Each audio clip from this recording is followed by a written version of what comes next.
প্রিয় শিক্ষার্থীবৃন্দ, তোমাদের জন্য আমি আরেকটি ভিডিও নিয়ে উপস্থিত হলাম। তো আমাদের আজকের বিষয় 17 অধ্যায় পরিসংখ্যান। আমাদের যে প্রচুরক নির্ণয় করতে বলে আমরা আজকে তোমাদের প্রচুরক নির্ণয় করা শেখাবো। তো প্রচুরক নির্ণয় থেকে আমাদের কিন্তু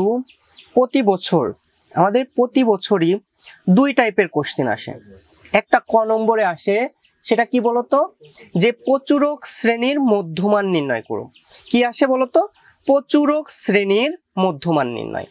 আর আরেকটা আসে হলো প্রচুরক নির্ণয় করো। তো আমরা আজকে দুইটা বিষয়ই খুব ভালো করে শিখব। তো আমাদের প্রচুরক শ্রেণীর মধ্যমান নির্ণয় করার জন্য প্রথমেই আমাদের গণসংখ্যা সর্বাধিক কোন শ্রেণীতে অবস্থান করছে সেটা বের করতে হবে। দেখো, এখানে আমরা নবম শ্রেণীর 50 জন শিক্ষার্থীর ওজনের গণসংখ্যার সারণী আমরা এখানে দিয়ে দেয়া আছে। তো সেখান থেকে আমরা দেখতে পাচ্ছি যে আমাদের সর্বাধিক গণসংখ্যা আমাদের এই যে 15 আছে, দেখতে পাচ্ছ তোমরা, আমাদের 15 আছে। তাহলে আমরা এখানে কি লিখবো? আমরা এখানে কি লিখবো বলতো, যে আমরা ক নম্বর অঙ্ক সলভ করব। তাহলে আমরা ক লিখে ফেলি যে গণসংখ্যা সর্বাধিক, এখানে গণসংখ্যা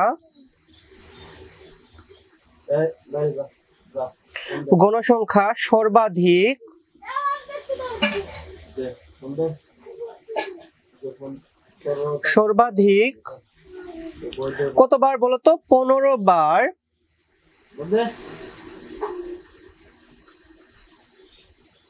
আছে। কোন শ্রেণীতে বলতো? আমাদের 50 থেকে 54 শ্রেণীতে, তাই না? তাহলে আমরা লিখে ফেলি 50 থেকে 54 শ্রেণীতে। আশা করি এইটুকু তোমরা বুঝতে পারছো। এরপর আমরা, সুতরাং প্রচুরক শ্রেণী কত হবে? অতএব প্রচুরক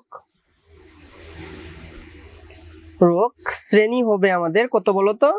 প্রচুরক শ্রেণী হবে আমাদের 50 থেকে 54। এই শ্রেণীটাই আমাদের প্রচুরক শ্রেণী। ঠিক আছে? এরপর আমরা কি লিখতে পারি? অতএব আমরা লিখতে পারি 50 থেকে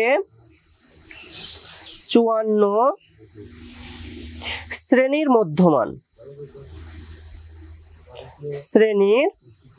মধ্যমান। ওকে, আমরা 50 থেকে 54 শ্রেণীর মধ্যমান কি করব বলতো? আমরা দুইটা যোগ করব, মানে 50 যোগ 54 বাই আমরা কত করব? 2। যদি 50 যোগ 54 বাই 2 করি, তাহলে আমাদের দেখো মান আসে কত বলতো? আমাদের উপরে কত? 4 5 4 5 10, 104 বাই 2। তাহলে আমাদের যে মধ্যমান, প্রচুরক শ্রেণীর মধ্যমান, তাহলে 2 দিয়ে যদি কাটাকাটি করি, তাহলে আমাদের কত হচ্ছে? 52 কিন্তু আমাদের প্রচুরক শ্রেণীর মধ্যমান বের হয়ে গেল। এখন আমাদের প্রচুরক শ্রেণীর মধ্যমান কিন্তু আমরা পেয়ে গেলাম। প্রচুরক শ্রেণীর মধ্যমান, এটাই কিন্তু আমাদের প্রচুরক শ্রেণীর মধ্যমান। এখন আমাদের নির্ণয় করতে হবে কি? আমাদের যে খ নম্বর ছিল, আমরা যে খ নম্বর পাচ্ছি সেটা কি? প্রচুরক নির্ণয় করতে বলছে। এখন তোমরা কি জানো যে প্রচুরক নির্ণয়ের সূত্রটা কি? আমরা একটু বলে দেই।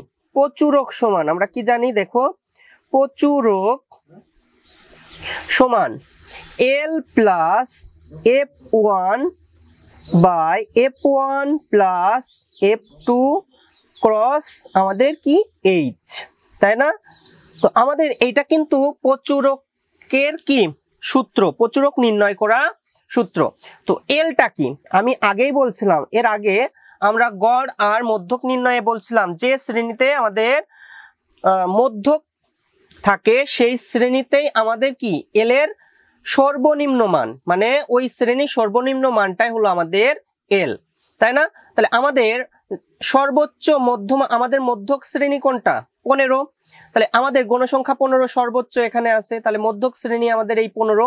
সেই শ্রেণীতে শ্রেণী ব্যাপ্তি বরাবর আমাদের সর্বনিম্ন মানটা কত? 50। তাহলে এল এর মান কিন্তু আমরা পেয়ে গেলাম 50। এরপর আমরা কি পাবো? F1। তাই না? F1, F1টা কি বলতো? F1 হলো আমাদের সর্বোচ্চ যে গণসংখ্যা, সেই গণসংখ্যা থেকে তার আগের গণসংখ্যা আমরা বিয়োগ করব। তাহলে আমরা 15 থেকে আমরা কত বিয়োগ করব? আমাদের 9 বিয়োগ করলে কত পাবো আমরা বলতো? 6 পাবো। তো এইটাই হলো আমাদের F1। এরপর আমাদের F2টা কি? F2টা হলো আমাদের দেখো সর্বোচ্চ গণসংখ্যা থেকে তারপরে শ্রেণীর গণসংখ্যা আমরা বিয়োগ করব। তাহলে 15 থেকে আমরা যখন 10 বিয়োগ করব তখন আমাদের F2 বেরোবে কত? 5। H সমান কত দেখো তো, আমরা একটু গুনি। 40, 41, 42, 43, 44। তাহলে আমরা কত পেলাম বলতো? 5 পেলাম। তাহলে H সমান 5। তাহলে আমাদের সবগুলো মান কিন্তু আমরা ডেটাগুলো সবগুলো পেয়ে গেলাম। এখন আমাদের প্রচুরক নির্ণয় করি। তাহলে প্রচুরক লিখি, প্রচুরক সমান L plus F1 by F1 যোগ F2 ক্রস আমাদের কি হবে? H। তাহলে আমাদের L এর মান কত বলতো? আমাদের L এর মান পাচ্ছি আমরা 50 প্লাস F1 এর মান কত পাচ্ছি? F1 এর মান পাচ্ছি আমরা 6। তারপরে F1 প্লাস F1 হলো 6 যোগ আমাদের কত? 5, তাই না? F2 এর মান কিন্তু 5 গুণ আমাদের H এর মানও কিন্তু 5। তাহলে আমরা যদি